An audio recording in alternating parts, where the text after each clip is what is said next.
प्रदेश की हर बड़ी खबर हो, राजनीति हो या क्राइम की वारदात, सरकारी सूचना हो या व्यापार से जुड़ी कोई अपडेट हो, देखिए उत्तर प्रदेश की हर खबर डी न्यूज प्लेटफॉर्म के साथ आपका अपना चैनल।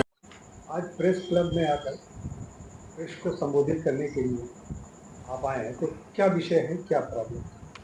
मुख्य समस्याएं हैं जो किसानों की है, मजदूरों की है और नौजवानों की है। मजदूर को उसके श्रम के अनुसार श्रमिक नहीं मिल रहा है, मुआवजा नहीं मिल रहा है और नौजवानों को तो रोजगार ही नहीं मिल रहा है। किसान वो अलग परेशान है। अब खाद नहीं मिल रही है, अब जो भी उसके कृषि से संबंधित आवश्यकताएं हैं उसकी पूर्ति भली बात नहीं हो रही है।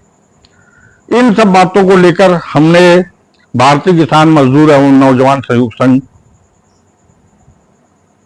स्थापित किया और आज हम उन्हीं समस्याओं को लेकर के आए हैं। जैसे कि घाटमपुर में बिजली संयंत्र लगा हुआ है, बहुत इंतजार के बाद केवल एक यूनिट चल रही है, पूरी क्षमता के साथ में नहीं चल रहा है। घाटमपुर में चीनी उद्योग के नाम पर चीनी मिल स्थापित थी जिसमें काम हो रहा था, वहां का घाटमपुर का नौजवान वहां पर काम कर रहा था, वो बंद है।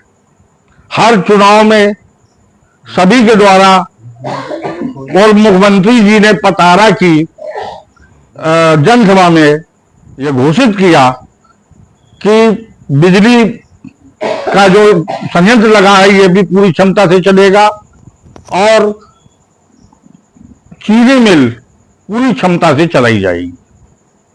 इसके साथ में कानपुर में 18,000 से ऊपर मजदूरों के लिए कॉलोनियां बनाई गई थी सन 1952 में, जिसमें केंद्र सरकार और राज्य सरकार दोनों का पैसा लगा था। आज इतना वक्त बीत गया है लेकिन उसके बावजूद भी ना तो उसका मेंटेनेंस हो रहा है और जो वेलफेयर सेंटर थे वो धूल दूषित हो चुके हैं। वहां की सारी सुख सुविधाएं पूरी खत्म हो चुकी है, चाहे वो आपके खेलने का मैदान रहा हो, चाहे वो वाचनालय रहा हो, चाहे वो वहां पर हॉस्पिटल की सुविधाएं थी, वो सब पूरी धूल दूषित हो चुकी है और लेबर कमिश्नर आदि का कोई रुझान नहीं है। हम बराबर ही इस बात की मांग कर रहे हैं कि जो निर्माण के समय पैसा लगा था केंद्र सरकार और राज्य सरकार का, उससे ज्यादा वो किराए के नाम पर वसूली कर चुके हैं और आज 10 साल से वो किराया भी बंद है। तो लिहाजा मांग करते हैं कि उन कॉलोनी का स्वामित्व उसमें रह रहे व्यक्तियों को दिया जाए।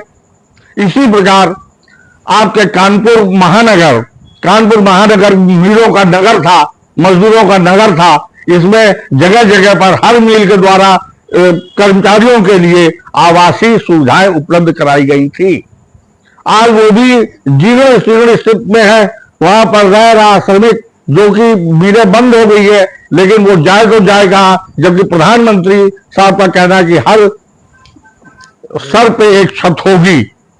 तो हम अगर हम बात करें, जैसे आपने कहा श्रमिक कॉलोनियों की, तो श्रमिक कॉलोनियों का तो हाल ये है कि बहुत से श्रमिक जो पहले थे जिनके नाम लाट हुए हैं, आज वो मूल आवंटी वहां पे नहीं है, किराएदार रह रहे हैं। किराएदार नहीं है, वो उन्हीं के रिलेटिव। अब चूंकि इतना पीरियड हो गया, कोई एक्सपायर हो गया है, कोई कहीं पर है, तो उनके जो लड़के पढ़ रहे थे, बच्चे पढ़ रहे थे, वही रह रहे हैं। और आज भी 99% श्रमिक कॉलोनियों में श्रमिक का परिवार रह रहा है। अच्छा, हमारी जो मेन उद्देश्य है, देखिए मैं प्रेस वार्ता का मेन उद्देश्य है जो ज्वाइन किया, मैंने समस्या बेरोजगारी की है। देखिए बेरोजगारी नौजवानों की समस्या है और 1989 से जब से चीफ मिनिस्टर साहब मुलायम सिंह यादव साहब बने, उसके बाद से कई चीफ मिनिस्टर 30-40 सालों में बदले गए। हर राष्ट्रीय नेता तो बोलता है, प्रधानमंत्री का जो दावेदार होता है लोकसभा चुनाव में आता है, वो बोलता है कि हमारी सरकार बनाओ, चिमनियों धुआं निकलेगा। लेकिन जो चीफ मिनिस्टर है, जो उत्तर प्रदेश का मुखिया होता है, जो राजा होता है, जिसके नौजवान बंगाल जा रहा, उड़ीसा जा रहा, पंजाब जा रहा, बॉम्बे जा रहा, और ये शहर वो शहर है जो उत्तर प्रदेश नहीं पूरे राज्य, पूरे प्रांत के राज्यों को रोजगार देता था, 9120 उत्तर प्रदेश के हर जिले को रोजगार देता था। आज वो रोजगार देना बंद हो गया। आज क्या है कि सिस्टम, सब उद्योग 12-12 मिलों की जगह खाली पड़ी हुई है, लेकिन कोई उद्योग नहीं लगाए जा रहे हैं। आप कहते हैं कि हम रामराज लाएंगे। हम स्वागत करते हैं मुख्यमंत्री आदित्यनाथ का कि राम मंदिर उसने बनाया, राम मंदिर बना करके 500 साल का रिकॉर्ड तोड़ा। लेकिन रामराज कैसे आएगा, किस राज कैसे आएगा? क्योंकि नौजवानों का पेट भूखा है, नौजवानों के पेट में रोटी नहीं। नौजवानों के लिए भर्ती खोली जाए, हर विभागों में भर्ती बंद है, और भर्ती अगर खोली भी जाती है, भर्ती की भी जाती है, तो 10,000 से ज्यादा किसी को नौकरी में वेतन नहीं दिया जाता। मेरी मांग है कि केंद्र सरकार द्वारा जो न्यूनतम मजदूरी निर्धारित है 26,000 रुपए, शायद पत्रकार महोदय भी जहां जहां काम करते हैं उनको भी नहीं मिलता है 10,000 रुपए के ऊपर। मेरा कहना है कि 10,000 में किसी का पेट नहीं भर सकता, लिहाजा न्यूनतम मजदूरी जो डेली बेसिस के आधार पर आपने घोषणा की है, माननीय मुख्यमंत्री जी, रामराज तभी आएगा जब नौजवानों के चेहरे पे मुस्कान आएगी, उसके पेट भरेंगे। और उसको पेट भरने के लिए हमारी ये प्रेस वार्ता इसलिए है कि मुख्यमंत्री जी को ये ज्ञापन है, और उसके बाद हमारा शिष्टमंडल मिलेगा और इस बात को समझाएगा कि यहाँ की 12 मिलें बंद है। एक तो उद्योग लगाया जाए, दूसरा दूसरे विभागों में जो भर्ती जो बंद है उसमें चालू की जाए, और जिनको भी भर्ती की जाए, चाहे वो ठेकेदारी में हो, चाहे वो आउटसोर्सिंग में हो, 26,000 रुपए से कम किसी भी नौजवान को तनख्वाह ना दी जाए, जो केंद्र से मंजूरी मिली हुई है। क्योंकि केंद्र ने कहा न्यूनतम मजदूरी 1,000 रुपए पढ़े लिखे लोगों को दी जाएगी, और पढ़े लिखे लोगों को अगर 1,000 रुपया रोज दिया जाए तो उसका पेट भर जाएगा। आज नौजवान बीटेक किए है, एमटेक किए है, एमबीए किए है, बीबीए किए है, बीसीए किए है, इसके बावजूद नौकरी नहीं है। पढ़ाई में सबका पैसा जा रहा है, हर आदमी अपने बच्चों को पढ़ाना चाहता है। पढ़ लिख करके जब नौजवान तैयार होता है तो उसके आगे सामने एक समस्या है कि नौकरी नहीं है। सर, अभी मुख्यमंत्री जब रैली में आए थे तो उन्होंने तो मुद्दा उठाया था कि लाल इमली को हम चलाएंगे। हमारी यही मांग है, यही आपने कहा लाल इमली चलाएंगे, तो लाल इमली फिर क्यों नहीं चला रहे? चुनाव बाद खामोश हो गए। बल्कि हमारा तो यहाँ तक कहना है, उनकी तनख्वाहें बाकी है, लाल इमली के लोगों की तनख्वाह बाकी है। कुछ लोग एल्गिन के लोग हैं जो लाल इमली में समायोजित किए गए, उनकी तनख्वाहें बाकी है। आप लाल इमली को चलाइए। आपने शाम से देखा, बहुत तारीफ की आपने, अपने ग्राउंड में आपने भाषण किया कि लाल इमली उत्तर प्रदेश नहीं पूरे देश की शान है।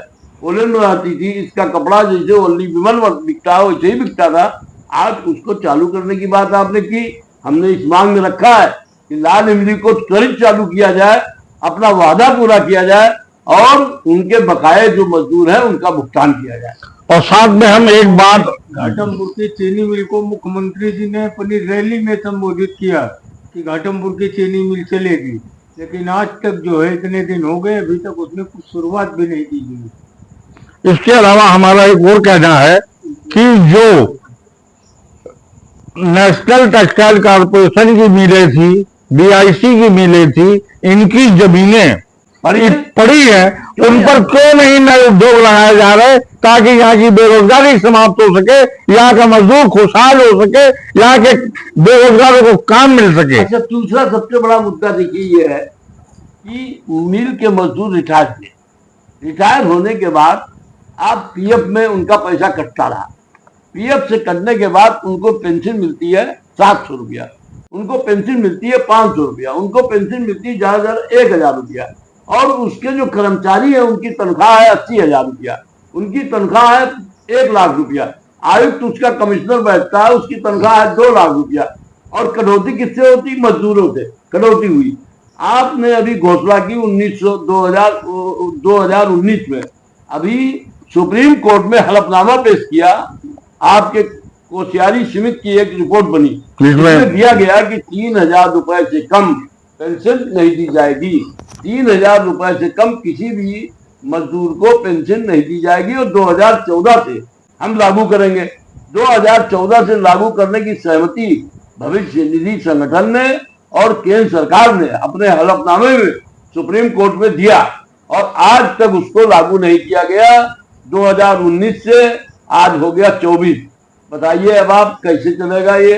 तो हमारी मांग है मुख्यमंत्री जी से कि इसमें भी प्रधानमंत्री जी से वार्ता करें कि मजदूर यहाँ का मर रहा, भूखों मर रहा, एक एक रुपए के लिए तड़प रहा, तो उसको कम से कम इतनी पेंशन तो दी जाए कि अपनी रोटी दाल चला सके, अपना बुढ़ापा कम से कम खुशहाली से बिता सके। उसके चेहरे पे मुरझाया हुआ चेहरा उसका जब देखते हैं तो मुझे बड़ा अफसोस होता है। कल को हमें भी इसी पेंशन से गुजरना है, क्योंकि हम भी रिटायर हो चुके हैं। अब इन समस्याओं को हम लोग मुख्यमंत्री जी के सामने रखना चाहते हैं। हम लोग प्रतिनिधिमंडल के साथ में मंडल लेकर के जाएंगे, उनसे मुलाकात करेंगे, समय की मांग करते हैं इसी आदेश, इसी ज्ञापन के माध्यम से कि हमें समय दिया जाए और हमारी बातों को सुना जाए। नौजवान की समस्या जब तक हल नहीं होगी इस देश में, करोड़ों करोड़ों नौजवान जिसका चेहरा मुरझाता जा रहा, जो आज बुढ़ापा में अपने को बदल रहा, उसका जब तक निदान नहीं होगा, उसके चेहरे पे मुस्कान जब तक नहीं आएगी, तब तक राम राज और कृष्ण राज की कल्पना करना बेकार होगा। और मैं मुख्यमंत्री का बड़ा सराहना करता हूं, अच्छा काम करते हैं और अच्छा उन्होंने किया है अभी तक। तो मैं चाहता हूं कि अगर नौजवानों के चेहरे पर मुस्कान ला देंगे तो वाकई राम राज आएगा, वाकई कृष्ण राज आएगा और ये मुख्यमंत्री वाकई राष्ट्रनायक कहलाएगा। नौजवानों की अगर बात करें, अगर रोजगार की अगर बात करें जी, तो कानपुर में जो उद्योग बंद हुए हैं जी, उनके लिए कहीं न कहीं मजदूर संगठन भी जिम्मेदार हैं। हाँ, ऐसा कहा जाता है, क्योंकि रोजगार को बंद कराने में जो मजदूर संगठनों ने हड़तालें की, मिलों को चलने नहीं दिया। अभी ताजा मामला आया था कि जेट के जूट मिल को साडा ग्रुप ने खरीदा, कलकत्ता वालों ने। उन्होंने मिल को चलाने की कोशिश की, लेकिन फिर मजदूरों की कार और उनके धरने प्रदर्शन की वजह से वो फिर बंद हो गई। देखिए उसमें सबसे बड़ा रोल रहा है कम्युनिस्ट का। देखिए हम एक बात हमेशा, हम मिल के कर्मचारी रहे, हमारा उद्देश्य ये रहा है कि हम अधिकार की बात तो करते रहे, लेकिन कर्तव्य का पाठ हमने नहीं पढ़ाया। ये कम्युनिस्ट के अंदर कमी थी। हमने कभी भी मिल बंदी की तरफ अपने को नहीं ले गए। हमने 2001 में बीआरएस हुआ, यहाँ पे पूरे शहर के अंदर मिलें बंद हुई अटल बिहारी वाजपेयी साहब की सरकार में, लेकिन हमने बीआरएस नहीं दिया। हमने कहा हम बीआरएस नहीं देंगे क्योंकि हमारी 20 साल नौकरी बाकी है।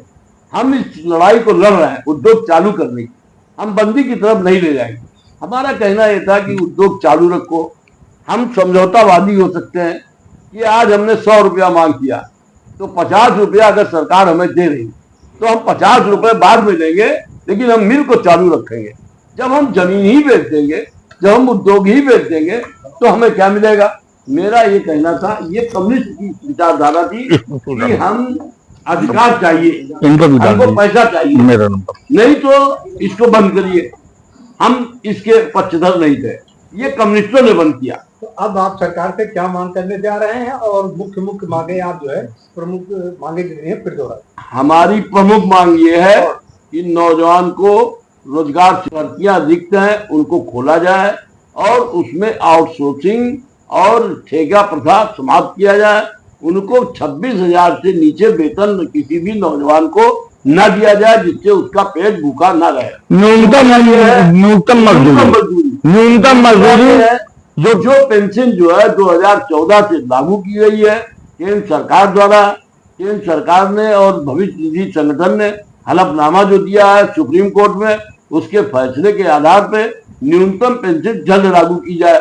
दूसरी चीज क्या है कि हमारा मांग है कि इन चीजों पे नौजवानों के लिए जो समस्याएं जो बराबर निरंतर बराबर प्रयास हो रहा, बंद मिलों की जगह जो पड़ी हुई है, अभी एकदम जो पड़ी है, जिन पे गिद्ध जैसी नजर बिल्डरों की, माफियाओं की, भू माफियाओं की सरकार की है, उनको सरकार अपने हाथ में ले, सरकार उन पे रोजगार लगावे, उद्योग लगावे, कोई भी उद्योग लगावे, लेकिन उस उद्योगों में नौजवान की भागीदारी हो, नौजवान को भर्ती किया जाए।